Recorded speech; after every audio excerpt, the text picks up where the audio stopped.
Are you ready? Let's go. Now circling in the neutral zone. Here's the pitch on the way. 36 yards for the win. This. Here comes a big chance. The shot. Is this the dagger? The neutral zone. Home run. Good. This is as good as it gets. Now, here's your host, two-time Paralympian, Brock Richardson. What's going on? It's time for another edition of The Neutral Zone. I am indeed your host, Brock Richardson, and I am really excited for today's show. There's lots of good topics on the table. Let me give you a little bit of a sneak peek of what's happening on this program. On this edition, we will be joined by Emma Sachs, who has been involved in Swimming Canada for over a decade. Emma has a passion for telling the stories of athletes that are up and coming, and she also notices that there's a huge gap when it comes to para swimming. Her goal is to close that gap, so we'll have a conversation with her about that in a bit. And also, I'm going to pose a question to the panel about whether they were baseball executives or any executive for that matter in any of the four major sports. Would they go all in on a trade deadline regardless of their future? We'll have that discussion in the second half of the program. I'm joined by Claire Buchanan and Cam Jenkins. Here comes your headlines. Neutral Zone headlines. The Ontario Para Network is calling all girls, women, and non-binary individuals with physical disabilities. This upcoming summer includes a fun and inclusive wheelchair tennis program at the Parkway Valley Tennis Club, Saturday, August 23rd, 2025, from noon to 1:30.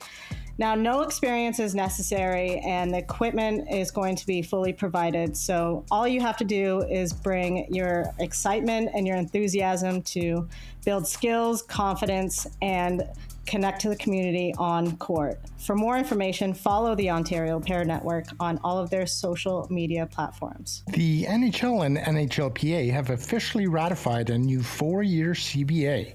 The agreement runs from the 2026 to 27 season through to the 2029-2030 season. It's nice to have labor peace in the NHL with how well that it is doing economically.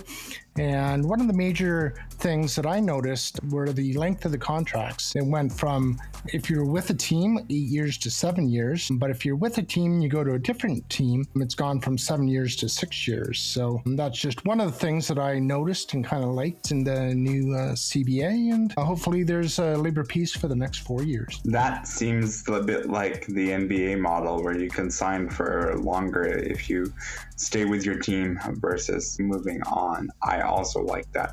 And I think Gary Bettman is afraid from 2000 from the lockout that happened. So I am also glad to see that that is ratified as well. The 2026 World Junior Hockey Championship management and head coach team have been announced as Mark Hunter. He will lead the management group, and Dale Hunter will be the head coach of the team. Both of these individuals are coming off of leading their team, the London Knights, to the Ontario Hockey League Championship and to the Memorial Cup. I could not think of two better men to take charge at the World Junior Hockey Championships. Winners all the way around, so I'm looking forward to this year's championship, which will, of course, run from the 26th of December till January 5th, as it always does.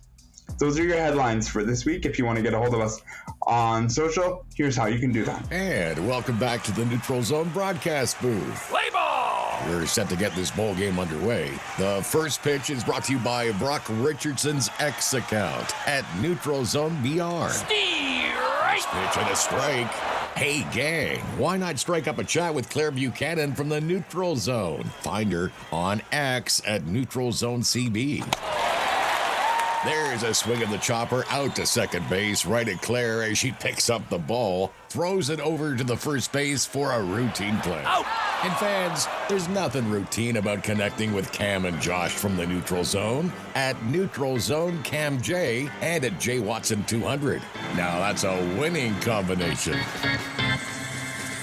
We are excited to be joined by Emma Sachs, who has been involved in swimming in Canada for over a decade. She's here today to tell us about her journey with swimming in Canada, and she's also going to tell us about her passion about bringing up the up-and-coming athletes, particularly in para sports. Emma, thanks so much for doing this. We greatly appreciate it, and welcome to the program. Thank you so much. So, Emma, let's start off by, can you let us know how you became involved in swimming? Sure. So I started when I was 12 as a competitive swimmer. I wouldn't really say the dream was ever to go to the Olympics. I think that kind of outlook is a small margarine, so I kind of did what I loved to do. I retired when I was 20, and then I did some para swimming, or some masters swimming, not para swimming. And then at the same time, I became really involved with officiating with my dad.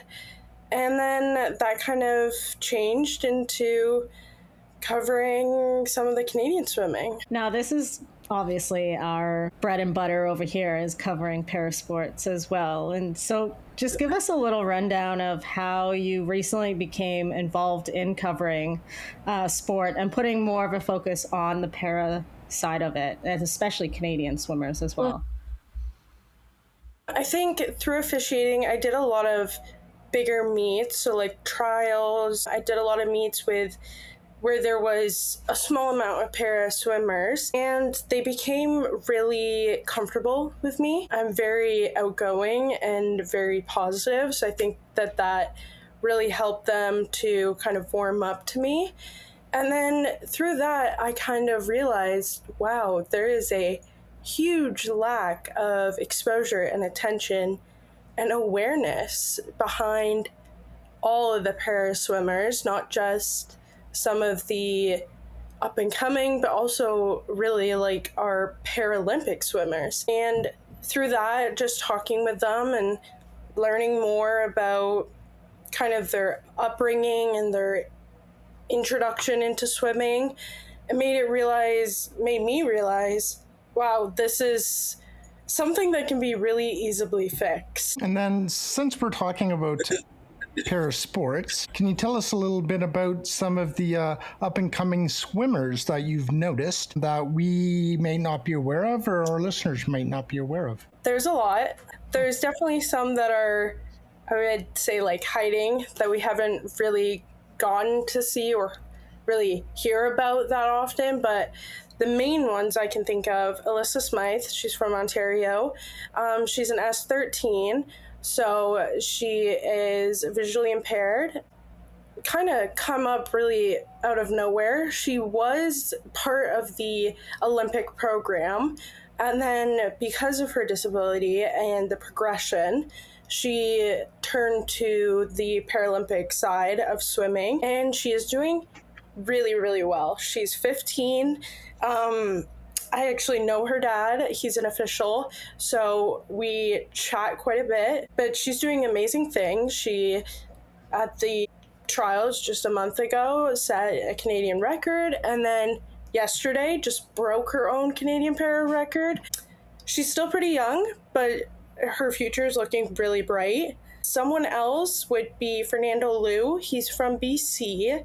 He is, I believe, 17. He's a really big up-and-coming swimmer. He's actually going to the World Para Championships in Singapore later this summer. But he's one of those who are very quickly rising onto the para international stage. Those would definitely be my two, but there's so many that we could talk about. But I would say those two are definitely the biggest two to look for. Yeah, it's really exciting that we're having this conversation with you as Canadians are breaking records this week in the pool. And circling back to the lack of exposure within para swimming, when you first kind of saw the gap and saw that lack of exposure, what resonated with you right away because of that? Frustration.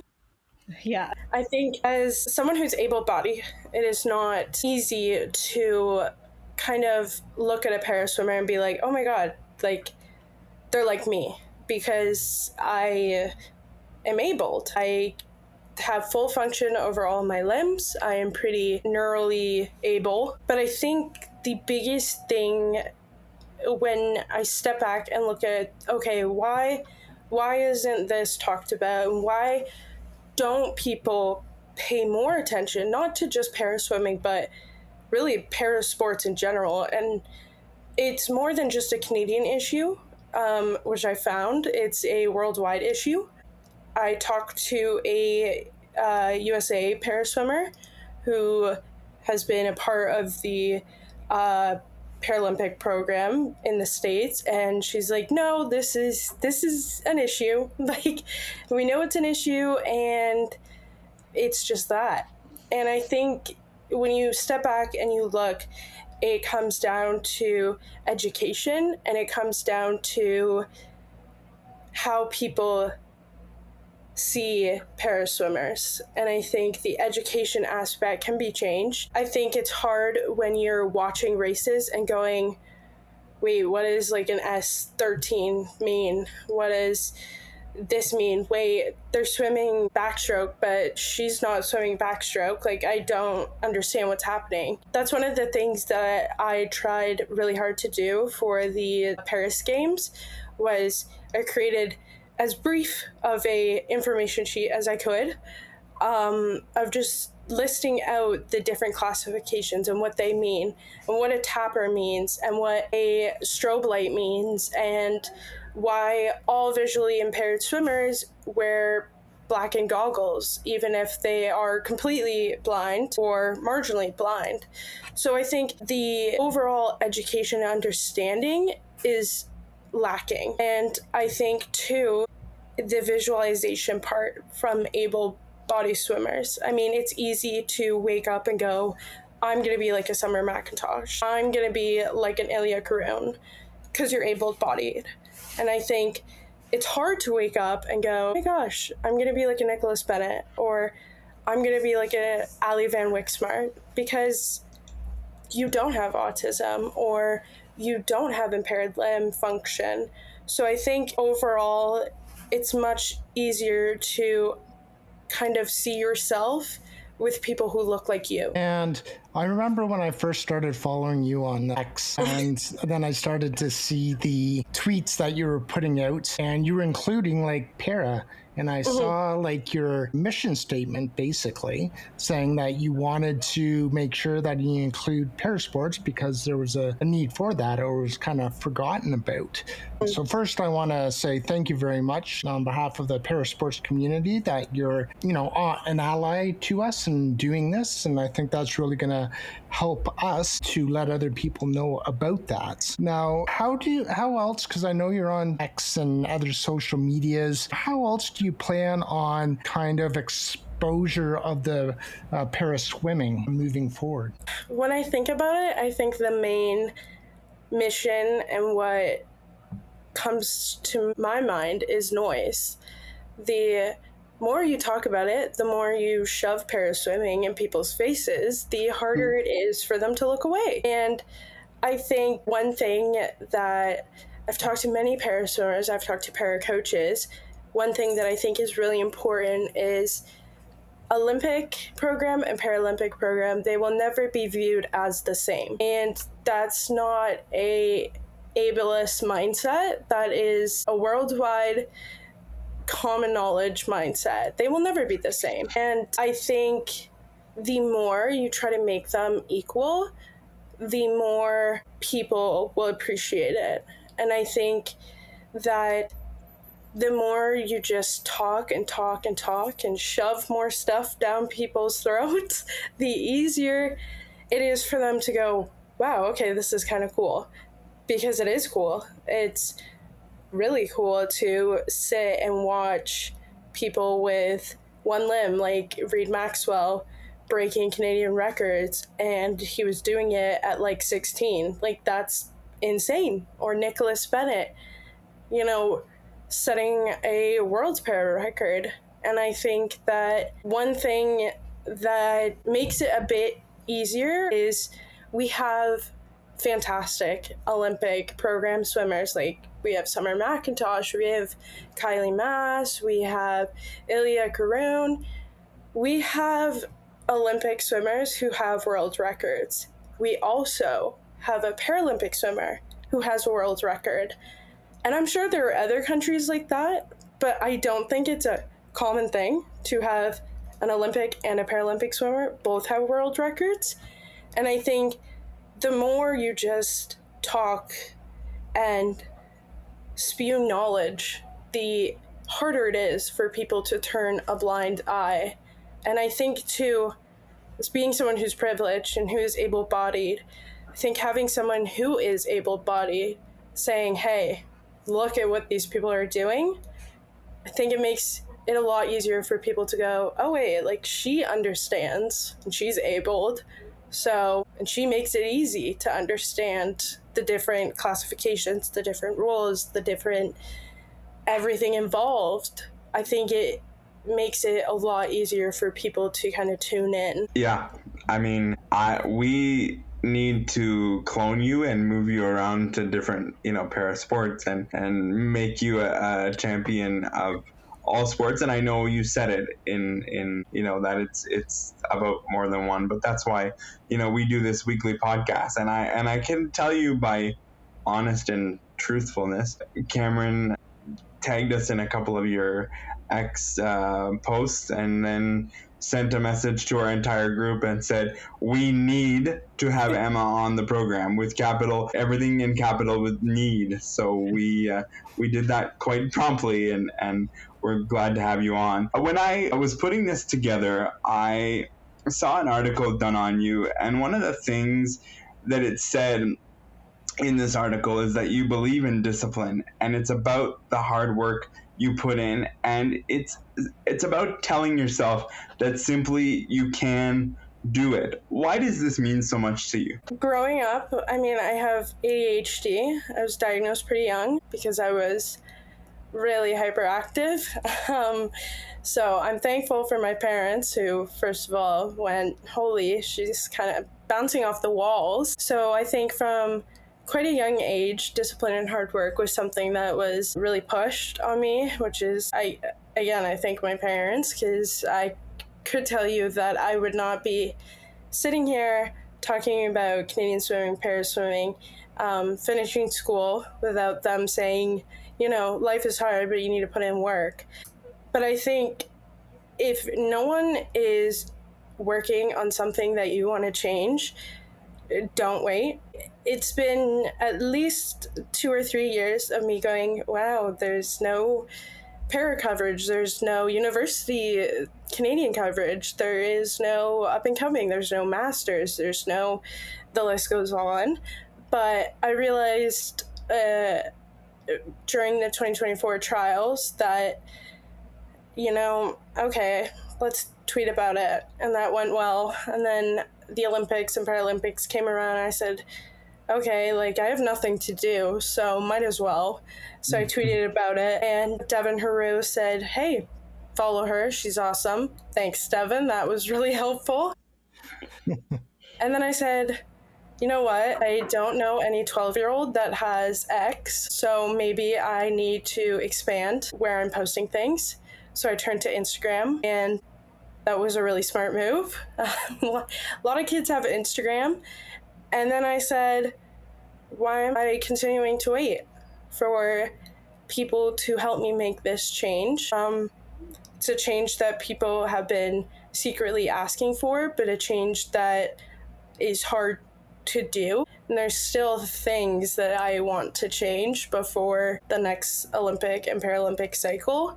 But I realized, screw it. I'm not waiting, and I'm not asking, and I'm not waiting anymore. I'm going to do it myself because I love to do it, and it's a passion, and it needs to be done. So I'm not waiting for other people to kind of go like, oh my God, she's making such a great change. I'm just doing it because it's the right thing to do. And we understand that here at the Neutral Zone. We've been doing this in different iterations for the better part of 10 years, since the Toronto 2015 Para-Pan Am Games, and we've run into some walls, and we've had some successes, and we've had some challenges, but it's all about just continuing to do it because you believe in it, not because somebody's going to give you a pat on the back and say good for you. You got to do it for yourself, and thus bettering the community. So we appreciate it. One final one from me, because again, this really stood out to me as someone who can sort of relate, and not so much in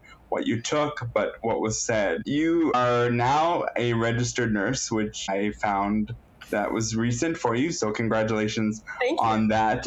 But you were told by one of your educators that nursing is a smart person's job, end quote.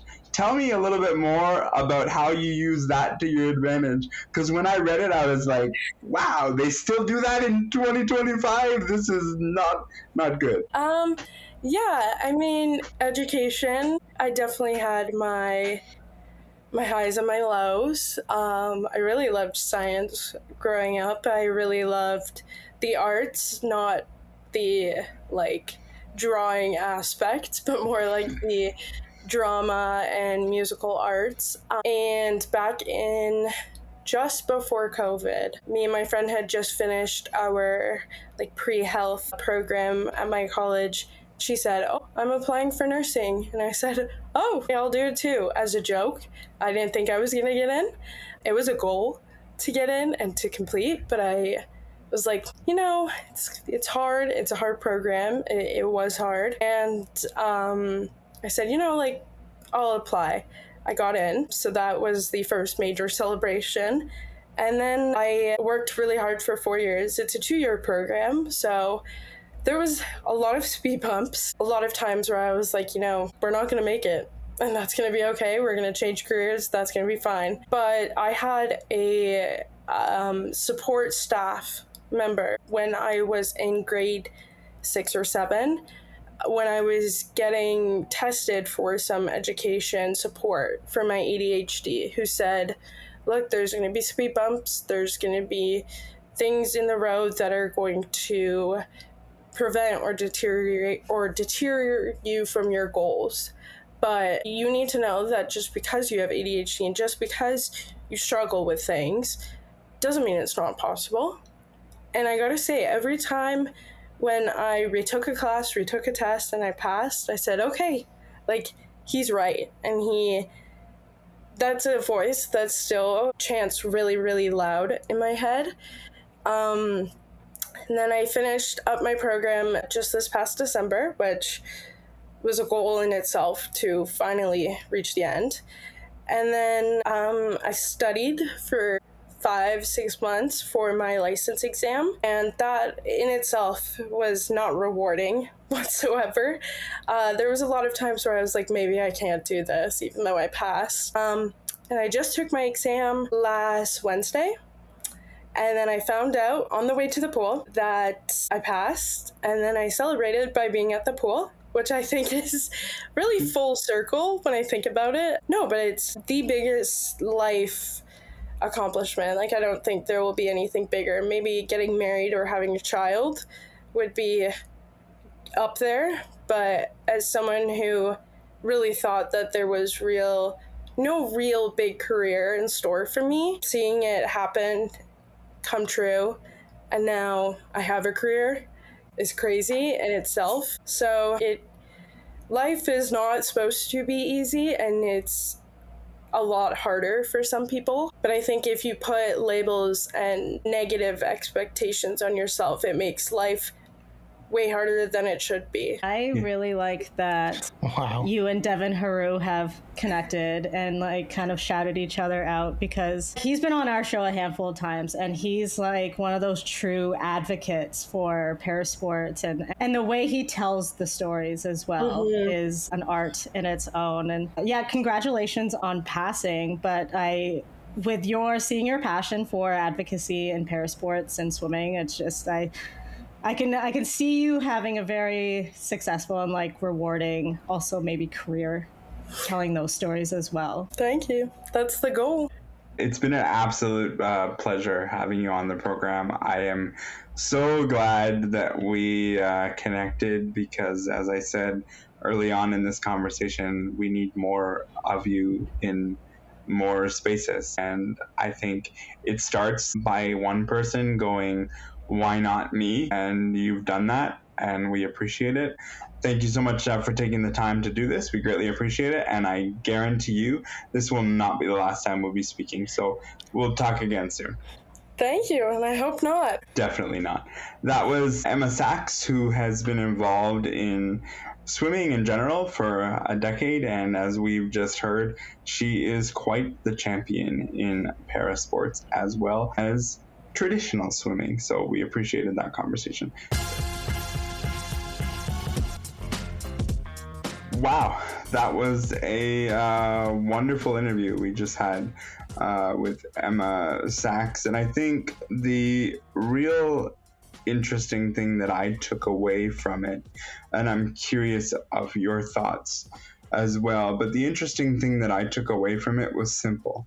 This is a person who just is doing it for the love of sport and for the champions that exist in swimming on the able-bodied side and the para side as well. Your thoughts on this interview?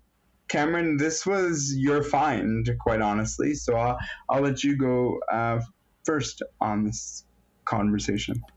Yeah, it's great to see somebody, in this case in swimming, kind of go up the ranks from swimming to coaching to well, not umpiring, but officiating, I guess is the word to use. And just has a passion for swimming and ends up seeing the para swimmers and noticing that there's a need to kind of market them or to showcase them because they're not being showcased at all. And now she's started this on Twitter and I believe on Instagram as well, posting all of the results when there's the national championships, which took place about a month ago. And then this past weekend, the Ontario Swimming Championships. And she's posting everything, not just able-bodied, but she's posting the para swimming as well, which is phenomenal. So I'm trying to keep up to her, and whatever she's tweeting out, I'm trying to retweet and just to get the word out there. And we need more people like that. And hopefully, with the followers that she has on her account, hopefully they're able to, retweet her as well, and kind of gets the ball rolling to get more eyes on para swimming, because it is a phenomenal sport. There's so many different, types of swimming that a Paralympic athlete or a para athlete does. And there's so many different categories. So it's just really nice to see somebody kind of notice this gap and is trying to fill that gap. So good job, Emma. Yeah, this is our passion, right? Like this group right here, this is why we started this show, to highlight para sports and to really talk about the issues of it only being kind of in front of everyone's eyes every 4 years or 2 years when there's a Paralympic Games going on. So it's nice. It's really nice seeing that kind of light bulb go on in the eyes of able-bodied athletes and sports broadcasters and storytellers, because that's truly what we need. Like the disabled community and para athletes can scream at the top of our lungs of what we deserve and what exposure we should be getting, but it truly takes people kind of on the other side of things to advocate for that and mirror our message. So it's really cool because we mostly interview para athletes here on this show, but it's always nice to have those voices that advocate for us as well. And I'm so glad that she has connected and has that relationship with Devin Haru, because the moment she started talking, that's who she reminded me of. The passion that she has and the way that she says it. You can scream it into the mountaintops of, hey, these guys deserve exposure, but really getting into the stories of the athletes and raising those voices and putting those names on platforms that they needed to be on is really exciting to see. So it's para swimming is heating up right now in the pool. It's middle of the season, so it's nice to have a voice like hers shining some light on some really great athletes. Yeah. I love the fact that it's somebody that, yes, has the background in swimming, with officiating, with her own career in swimming to a point. I just love that. And I also love the fact that she literally was like, okay, so if nobody else is going to do it, I'm going to do it myself. And I'm going to, as she pointed out to us offline, athletes are asking her, will you be a part of Singapore at the World Championships? And the answer was no, because she's a student and just coming off of being an RN. But that's someone, for example, that needs to be hired by a parasport organization, a national sports organization. Because if you can't see that through what's happening, and if your reaction is, oh, well, we just do what we do and you do what you do, when Emma is trying to couple with you and do hand in hand what you should be doing, and we've talked about it a lot, and we're not going to go too far down the rabbit hole, but you need to have more publicity from the national sports organizations to the grassroots. You need to have it. And so for them to just say, we do what we do and you do what you do, man, no, it shouldn't be that way at all. One of my other pieces of takeaway from this interview was when she was told that nursing is for smart people, which to me is really, really appalling.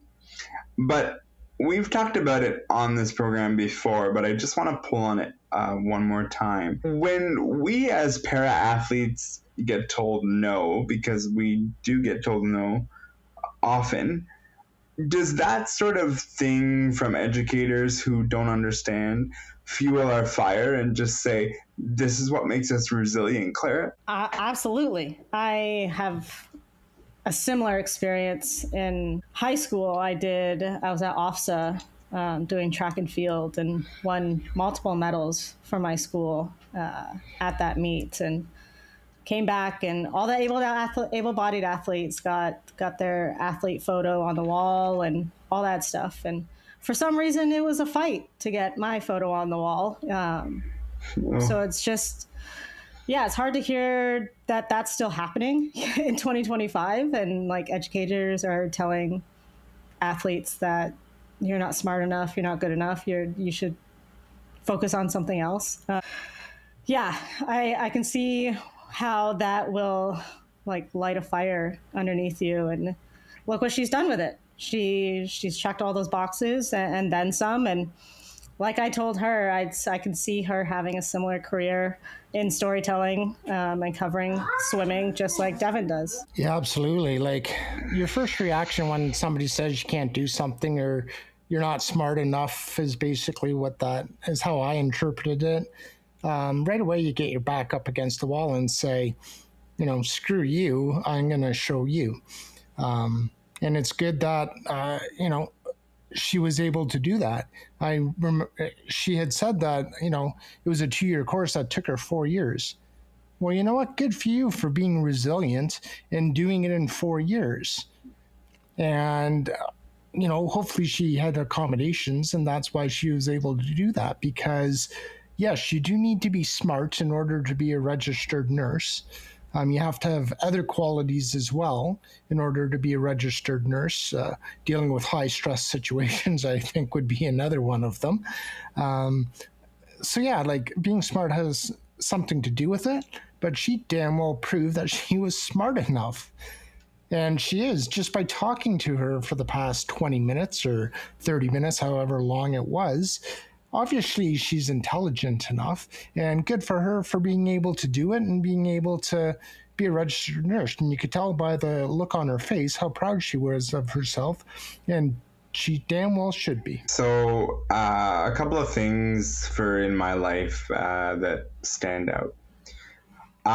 First of all, I was told in high school that co-op was for able-bodied people because you had to drive to said place. And yes, Claire, you can shake your head all you want, but that's truly what happened to me. So I decided that's fine. I'll go find a co-op and I will take accessible transportation, which would be my... you can take frickin', in your case, trans help. Yeah, which is what I... flipping car. Which is what I did. Oh, for God's sakes.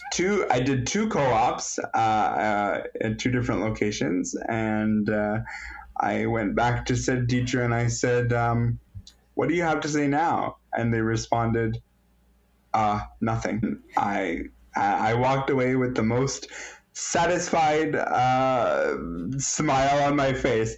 The second thing, Claire, did you want to chime in, or are you just laughing? I just have a quick question. Like, this seems like a simple like education moment for this teacher of like, maybe did they even know that like services like Wheel-Trans exist? They just think that like disabled people are just like stuck at home and we can't get to places. I think this was a very big educating moment for this person. And I have a question too. What kid in high school has a car that they can drive? Well, the implication was that your parents would drive you to but if your co-op is 9 to 5, or I don't know how long you had to be at the co-op for, aren't they flipping working? How are they going to be able to drive your peaches to the frickin' job? Yeah, so that was one. Second one was when I went to the Paralympics in 2008, I was told, quote, I was just 18 and that no 18-year-old normally goes to the Paralympic Games. Well, I was the abnormal 18-year-old that decided that he was going to do the best, and then the coach took a lot of heat for picking me, but it paid off. So my life is full of those examples where, you want to go back to those people in your life and say, remember when you said this, and here I am. So it takes an extra mindset to be able to just have the resilience to just do it on your own. Again, we appreciate Emma. And for the last bit of the podcast, I want to have some fun with you guys. And this is going to be our mainstream sports discussion. And there's 2 things I'd like to get to in just under 20 minutes here. But I am going to say at this moment right now, you are in charge of the Toronto Blue Jays. You are the president, you are the general manager, you both are in charge. You are in your last year of your deal. You do not know, and you have not heard from Rogers whether you will be re-signed for next year. You have the record that the Blue Jays have right now. They're well above 500. They're in first place. Somebody says to you, I'm going to give you the top pitcher in baseball right now, and you look at the cupboards and you say, what? Do you have a mind for the future? What do you do? Let's start with Cameron on this one. I'm going Alex Anthopoulos, and I'm trading everything to do what I can to get us a World Series. Because with the record that they've had over the past years, with the heads have wanted to roll, at least with the fan base, for the president, for the general manager, for the manager, everyone's head possibly could roll. So the only way that you're going to save it is if you get at least, I would say, to the World Series. So you got to trade as much as you can to try and save your peaches. Yeah, I mean, if you look at the recent years in trading, first of all, if someone gave me the job to manage the Toronto Blue Jays, I think I would invest in some really good like heartburn medicine. Doesn't seem like it seems like a pretty heavy situation, especially with the fan base. Like we just want back in the playoffs. Can we do that? So, and the World Series, that's something just like our beloved Maple Leafs. It's hanging above our heads, and we're I think we're playing it too safe, and in recent years, when you see what people are paying for really good players now and going all in, like Ohtani, and breaking records like the signing of Mike Trout, and you see these big signings and organizations going all in on players and it working out. So I think Toronto hasn't done that yet. They say that they were kind of in the race for Ohtani and wanting to go all in and blah, blah, blah. Yeah. But pull the trigger. Find somebody and pull the trigger. Put the money on the table. I think fans want to see an owner and a manager that is going to take risks. And I don't think we've met that mark yet. So I'm just going to give the audience the list of the top 2 prospects that your owner and general managers, Claire and Cameron, would be willing to give up. That is Arjun Namala, who is a shortstop, and Trey Savage, who is a right-handed pitcher. Now, because I know Cameron's going to say, well, what's your opinion? My opinion is exactly the same. We do not know how Namala and Savage are going to be. What we know now is that the Toronto Blue Jays, as we record this, have the most wins of 55 since 1993. You know what happened in 1993? They won a freaking World Series. They did. So you have to go in now, and you have to go in at the moment when the iron is hot.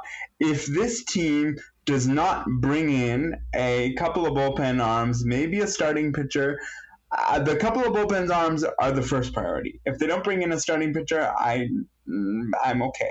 But you have to strike while the iron's hot. If this front office does nothing and leaves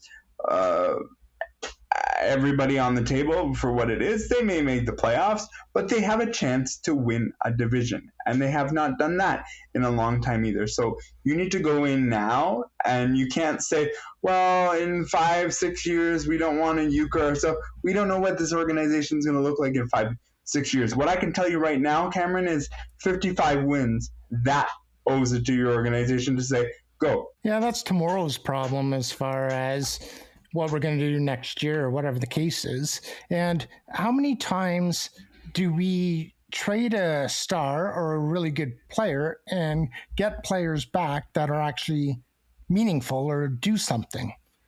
Let's talk about the Halladay trade where the Philadelphia Phillies picked him up. They ended up, the Jays got Travis d'Arnaud, Kyle Drabek, and then Michael Taylor. How are they doing with the Blue Jays these days? Yeah, that's the point. Exactly. And I agree. The only thing that I will say, though, is the shortstop, Arniel, or whatever that prospect's name is, with Bo Bichette potentially leaving in free agency, I don't know if I would want to give up Niem Mieli or Arniel or whatever the guy's name is. Arjun Namala. Thank you. You're welcome. I don't know if I want to give him up because apparently he's just as good as Bo, if not better. From what I've read, and I use this term lightly, the experts say about him. That's the only one that I would probably keep if I knew Bo was going to be walking away in free agency. But if he's walking away in free agency, that's the hard call to make. Do you trade Bo and get something back for him when you're like in first place in the AL East, or do you keep him because he's doing lots of hits and, you know, he's average as far as defensively goes too. So I am not touching Bo at the trade deadline. Before they went on this run of winning what they have, I was like, maybe you trade Bo. Now, I don't do that. Do I run the risk of maybe letting him walk out the door? Yep, I do. But I need him to make a run at this playoffs. Arjun Namala is obviously not ready to play in the postseason, so he's no good to me at this moment. Do I agree with you though, Cameron, in the sense that you might not want to touch him because of what is what is possibly forthcoming, yes. But I would definitely look at others as well. Like you could also look at Ricky Tiedemann, who's a left-handed pitcher. Throw him in any mix.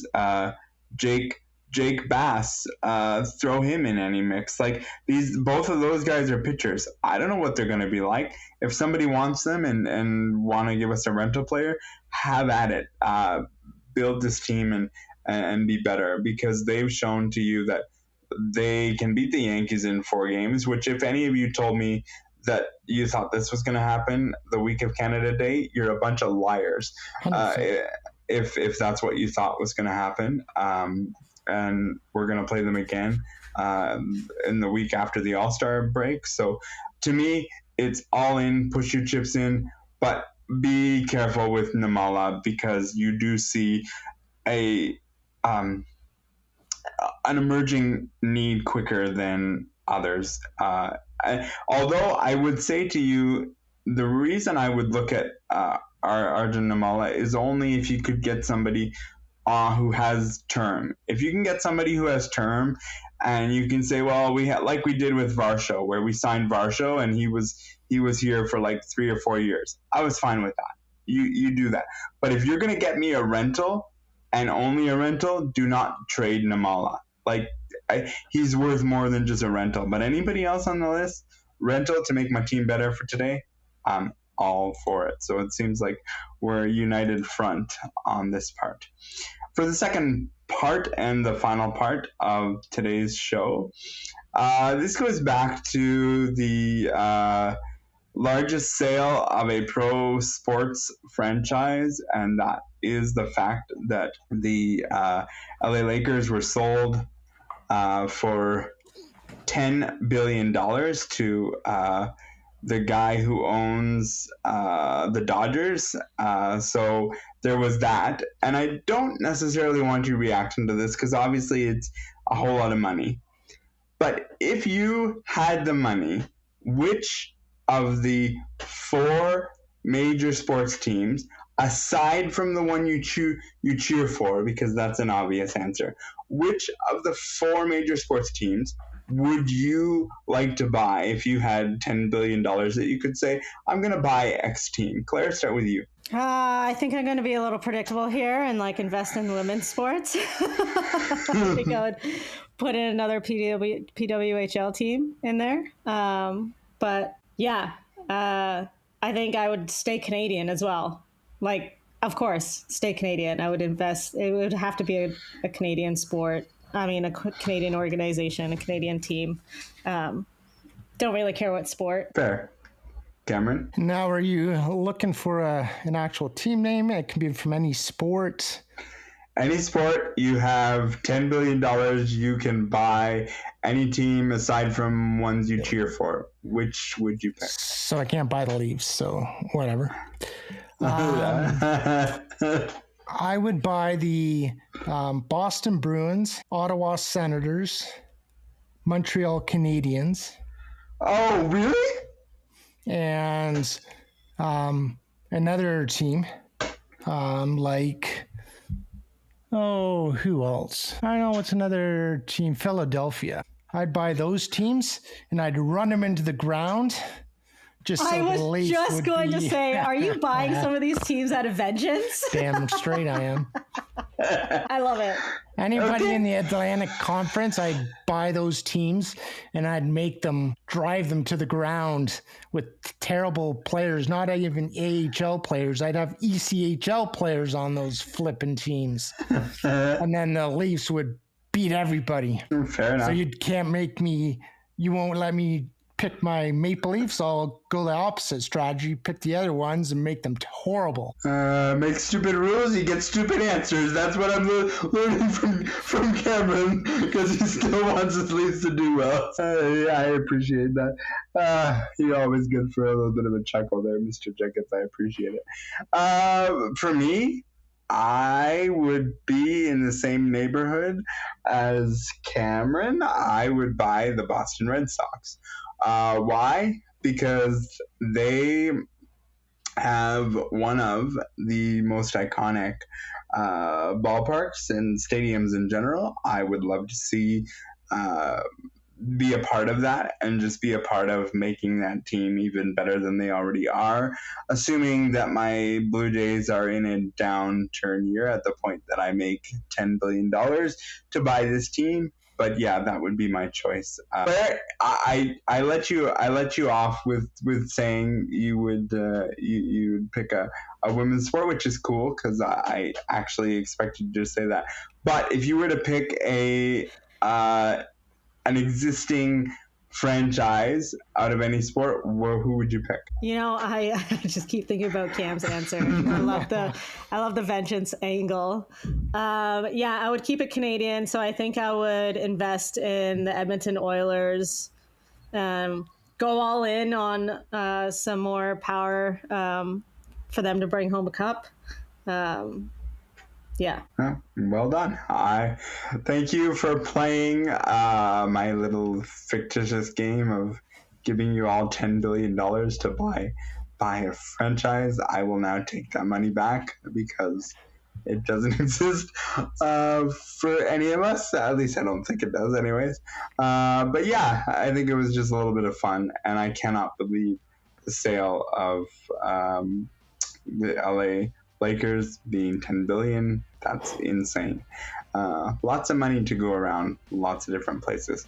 That is the end of our program for this week. I would like to thank Cam Jenkins and Claire Buchanan. I'd also like to thank our technical producer, Mark Affollo. You can stay tuned for next week because you just never know what happens when you enter the neutral zone. Be safe, be well.